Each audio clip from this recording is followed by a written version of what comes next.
আশা কৰো আপোনালোক সকলোৰে ভাল আমাৰো ভাল আজি মই আপোনালোকলৈ আগবঢ়াইছো আন এটা চিকেনৰ ৰেচিপি যেটো নেকি সাউথ ইণ্ডিয়াত বহুত বেছি পপুলাৰ আৰু মানুহে খুবে ভাল পায় ময়ো কেদিনমান আগত শিকিলো গতিকে আপোনালোকৰ লগত শেয়াৰ কৰিবলৈ আজি এই ভিডিওটো আপোনালোকৰ বাবে প্ৰস্তুত কৰিছো আৰু এটো বহুত ইজি আৰু কুইক ৰেচিপি হয় বাস ইনগ্ৰেডিয়েন্টস কে থাকিলে হল একেবাৰে পটাপট ঝটপট কে হৈ যায় হৈছে ইনগ্ৰেডিয়েন্টস নাৰিকলৰ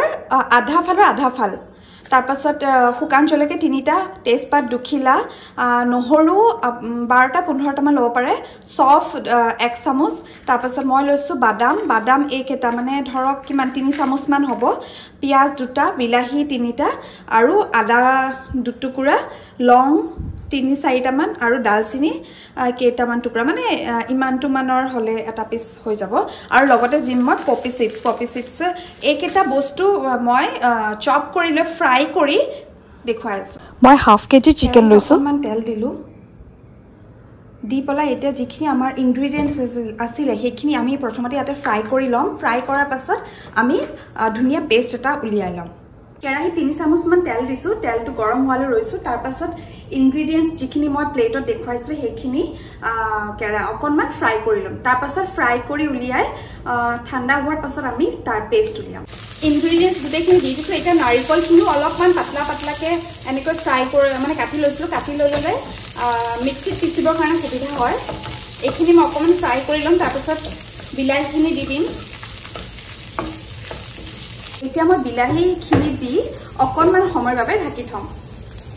বিলাহীখিনি দিলো তাৰপিছত গুটেখিনি লগতে মিক্স কৰি জুইটো চাই লব যদি জুই বেছি হৈছে জুইটো অকনমান কমাই দিব কমাই দি লৈ ঢাকি দিব অকনমান নিমখ দি ঢাকি দিব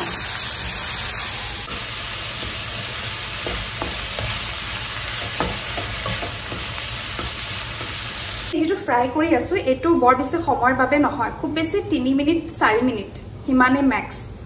অকনমান জাস্ট ফ্ৰাই হলে তেতিয়া নমাই ঠাণ্ডা কৰি মিক্সিত পিচি দিলে হল এ আমাৰ পেষ্ট ৰেডি হৈ গৈছে অথনি মই যেটো কেৰাহীত ফ্ৰাই কৰিছিলো হেকে কেৰাহীতে মই এটা চিকেনখিনিও বনাম গ্যাস অন কৰি দিছো এতিয়া ইয়াত মই 4-5 চামুচ মান মিঠাতেল দিম তাৰ পাছত এটা ডাঙৰ সাইজৰ পিয়াজ চপ কৰি থৈছো হেতু আৰু 3টা কেঁচা জলকীয়া ফ্ৰাই কৰিম দেখুৱাইছো জলকীয়াবোৰ ফালি লৈছো খিনি গৰম হৈছে ইয়াত মই ফালি থোৱা জলকীয়া আৰু কাটি থোৱা পিয়াজখিনি দি দিলো ফ্ৰাই কৰি লওঁ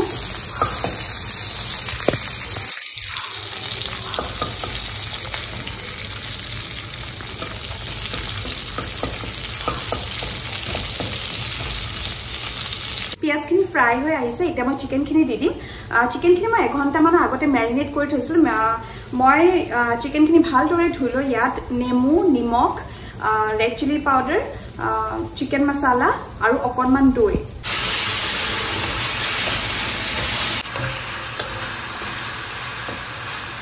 চিকেনৰ পৰা তেল এৰিবলৈ লৈছে এতিয়া ইয়াত মই red chili powder অকনমান আৰু হালধি অকনমান দি দিম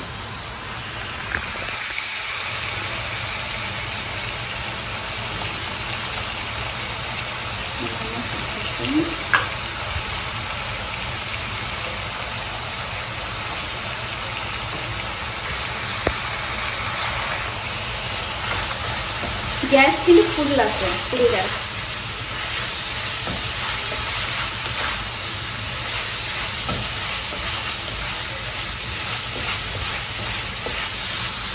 এতিয়া ইয়াত মই এই যে পেষ্টখিনি কৰি থৈছো এই পেষ্টখিনি দি দিম গোটেই পেষ্টখিনি দি দিম গোটেই পেষ্টখিনি দি মই এনেদৰে অকনমান সময় ফ্ৰাই কৰি লম তাৰ পাছত 1 গ্লাস পানী দি পলাই ঢাকন মাৰি উতলিবলৈ দিম ফ্ৰাই হৈ গৈছে মই অলৰেডি গৰম পানী উতলাই থৈছিলো উতলা গৰম পানী দিলে বেছি টেস্টি হয় আৰু এতিয়া মই 1 গ্লাস গৰম উতলা পানী ইয়াত ঢালি দিম আৰু ঢাকন মাৰি দিম লো ফ্লেমত 15 মিনিটছৰ কাৰণে 15 মিনিটৰ কাৰণে মকটো চেক কৰি চাব ঢকাৰ আগতে যদি অকনমান কম যেন পাইছে তেতিয়া অকমান এড কৰি দিব অকমান কমিছে অকমান এড কৰিব লাগিব এতিয়া মই ঢাকি দিম 15 মিনিটছৰ কাৰণে তাৰ পাছত দেখা যাব 15 মিনিটছ হৈ গ'ল এই আমাৰ চিকেন ৰেডি হৈ গৈছে গ্ৰেভিটো চাই কেনেকুৱা লাগিছে জনাব